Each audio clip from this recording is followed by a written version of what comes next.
Jackie and I have been taking every opportunity to get out and explore our backyard. This is a little island that's about a quarter mile from downtown Titusville. Nobody else was on the water this day, so we had it all to ourselves.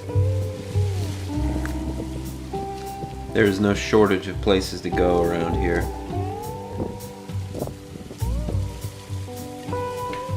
She's definitely having a good time here. So am I. The horseshoe crabs are showing up for their annual party. Just thousands. Everywhere you look. In some places, you can't even walk the beach. They will pile up on the beach. I've been busy with work. You guys have seen this one. These are some golden eagles I made. I'll show you those in another episode.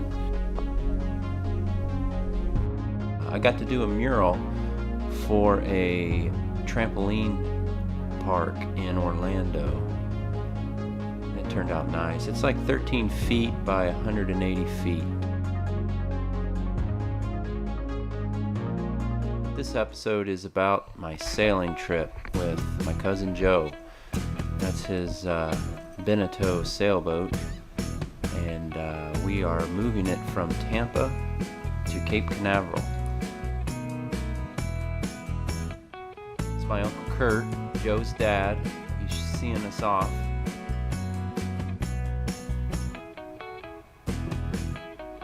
This is a 1986 Beneteau, first 375, 37 foot long with a 6 foot 6 inch draft and a 12 foot 4 inch beam.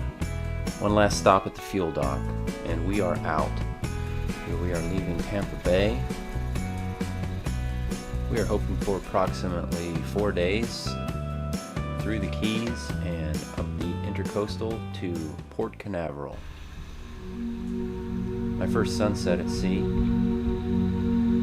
This little guy had decided to join us. Perhaps he's trying to escape from that thing.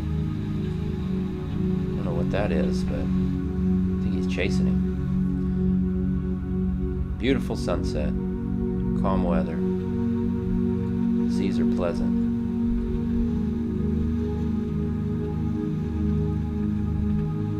The little bird wanted to sleep in Joe's bunk, right on the pillow above his head. Sitting there? He's got his head tucked under his wing like he's going to sleep. On the moon sides. The next morning, weather clearly had changed. Seas were rougher. We had a new visitor. This one has a little more color. Just investigating all our lines and incredibly friendly, shows no fear.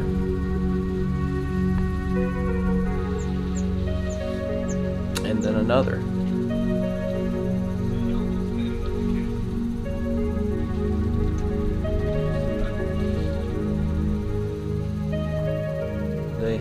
They have no fear of humans while they're at sea, it seems. We continued beating into the wind.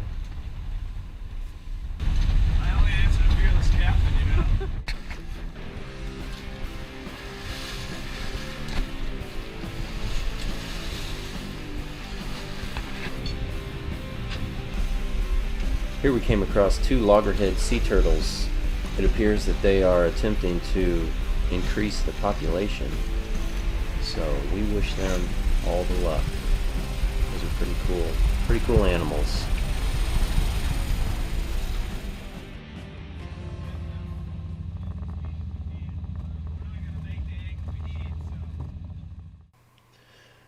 We are behind schedule and more than 20 miles offshore. We decided to make anchor here on some of the creeks in Big Pine Key. The next morning we awoke to beautiful weather, calm water. It felt like the Keys. Time to pull the anchor and get moving.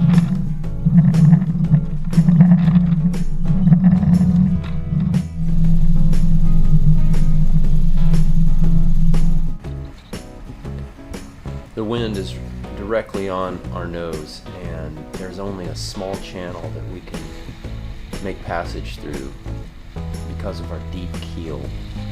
So we had to motor through this part. We're trying to make it to the through that 5-mile bridge up ahead. And it's pretty cool seeing these little islands. And there's just one little crossing point here. What you're looking at is 2 bridges. The old one is the lower one with the section missing, and then the newer one, it's higher right here for boats to make passage under.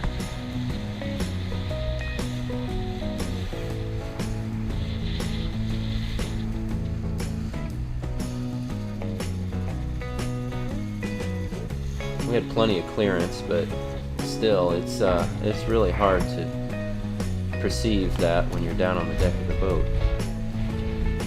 We made our way out and decided to take a slip at a marina. It had been more than 30 years since the both of us were in the Keys together. After a couple days of waiting here, waiting for a weather window to make our next leg of the journey, I had to get out. I had to go explore. So I took off in the dinghy with the intention of going to a reef that's about 2 miles south out into the Florida Strait. Dinghy has a slow air leak, so periodically I have to replenish the air pressure. I'm in Boot Key Harbor. Lots of sailboats. I'm looking for a little creek to cut through the island and go out to the reef that's out off the island a little ways. I think that's it over here. This is a very protected little harbor. Got a lot of big boats in here. And then the side is all natural. This side is south. Still in the morning. It's east. So I'm heading east against the wind and cut through this little channel here and pop out into the ocean. Basically, I think it's Hog Channel. Joe was telling me, and then I can go with the wind and waves a little bit out to this reef that's out a little ways. So yeah, here's the channel. Okay, so we're gonna go for it.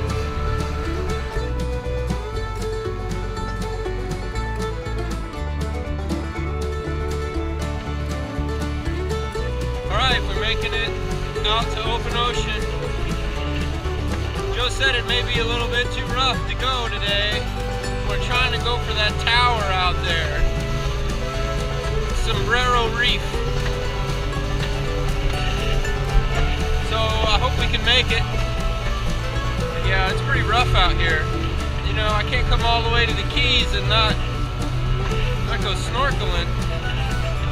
I could go back in the creek and go snorkeling. There's a lot of nice stuff just up in the mangroves to look at.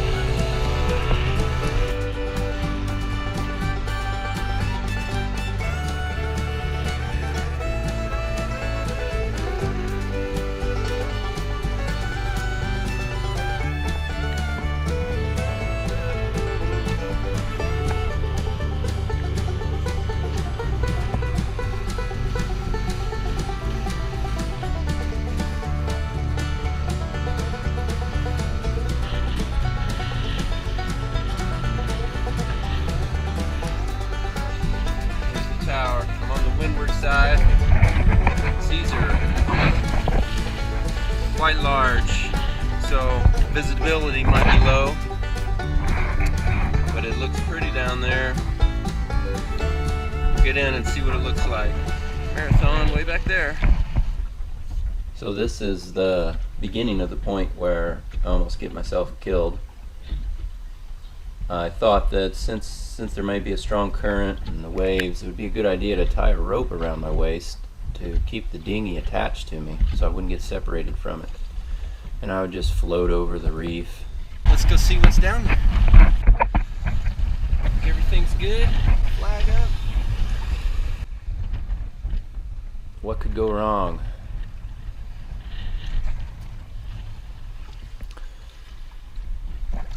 Here I go in the water and instantly I feel the rope pull down on me. The rope had dangled down in the water and snagged the reef. So as the boat is lifted in a swell, I get pulled under. And this is the point where I'm held underwater the entire time. It's about 1 minute that I'm underwater, tied. Managed to get myself tied to the bottom of the ocean here. And trying to undo the knot that I foolishly tied, not using a proper bowline knot or something that a decent sailor would know how to do. I never was able to get the knot untied, actually. Poseidon decided that on this day I only needed a lesson. The rope broke free of the reef and I was let go. It didn't go so well.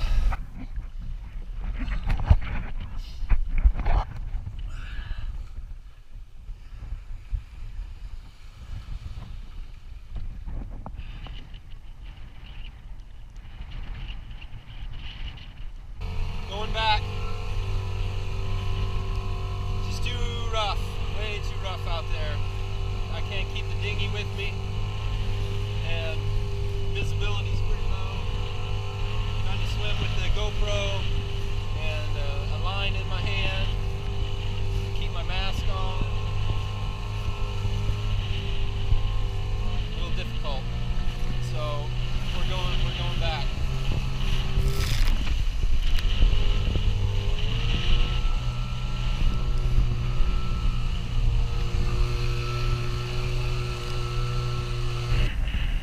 Okay, couldn't swim out at the reef, so back here in the harbor, I'm gonna drift through these mangroves, see if I can see something interesting in here.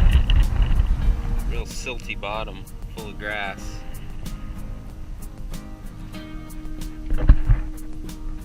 It's pretty nice. The first thing I noticed is these sea anemones on the bottom.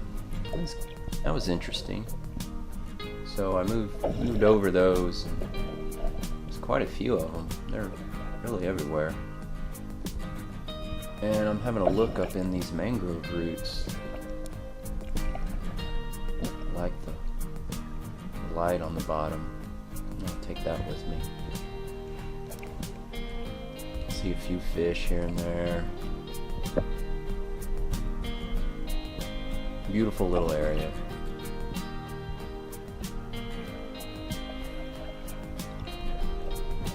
Just glide over that grass and all those. Look at those sea anemones everywhere.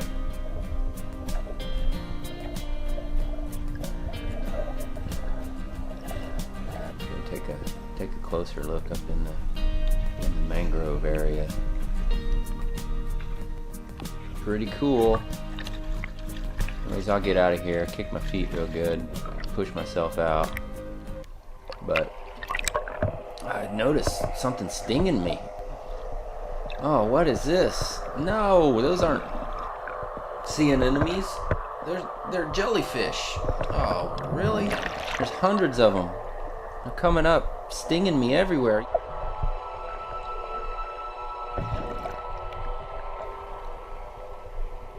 Look at them. They're coming for me. Look at all these little bastards. That's enough. That's enough. Let's get out of here.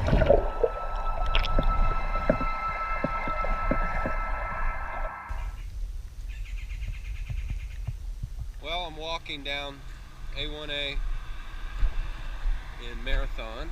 Swimming is not an option at the moment. So let's look around and find something here. Cuban coffee.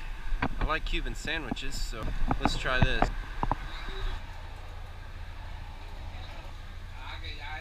Then a Cuban.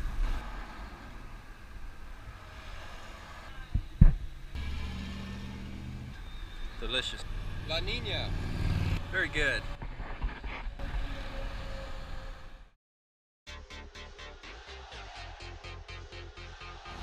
We waited a few days in Marathon, hoping the weather would change before we went east to go around and up the Gulf Stream, but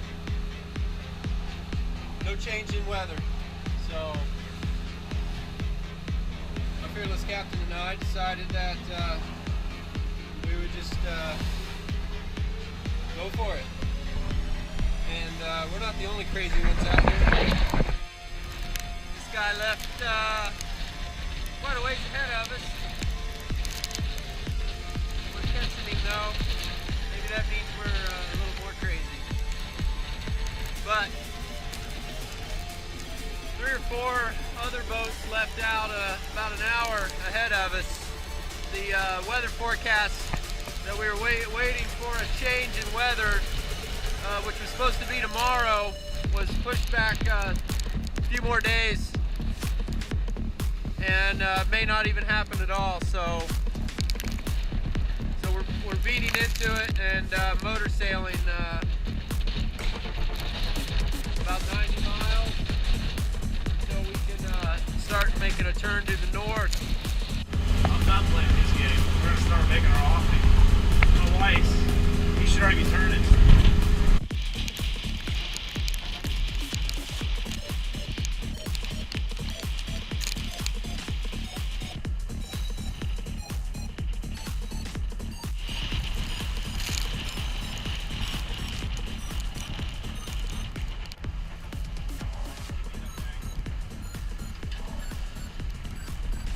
You're doing great with that. Win.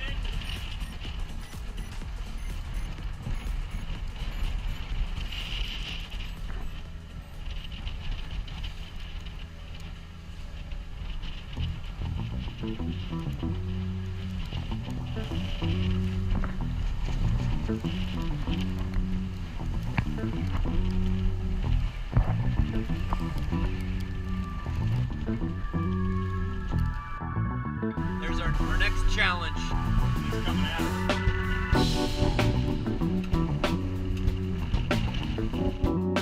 It was a full day to make it from Marathon to Biscayne Bay.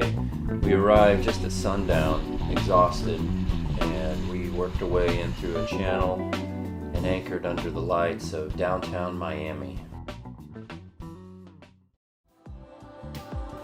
The next morning we headed out early. I noticed these cool house structures built on stilts. They set upon the shallow reef, probably built in the 50s or 60s. We made good progress flowing with the Gulf Stream up the coast. Most of the day was spent dodging freighters and cargo ships. But what a difference it makes when the current moves with you and the wind pushes you along. Previously, the current and the wind were opposing each other. Now both were in our favor. That night we turned into Port Canaveral. We came in along with 3 cruise ships. They certainly light up the dark night. We came in and got a marina slip. After more than a week on that boat, I was ready to get off. Joe, on the other hand, had to continue on to his final destination. He had his father to go along with him. They chose an offshore route, approximately 100 miles offshore, on their way to New Jersey. Thank you for watching this video, and stay tuned for future episodes.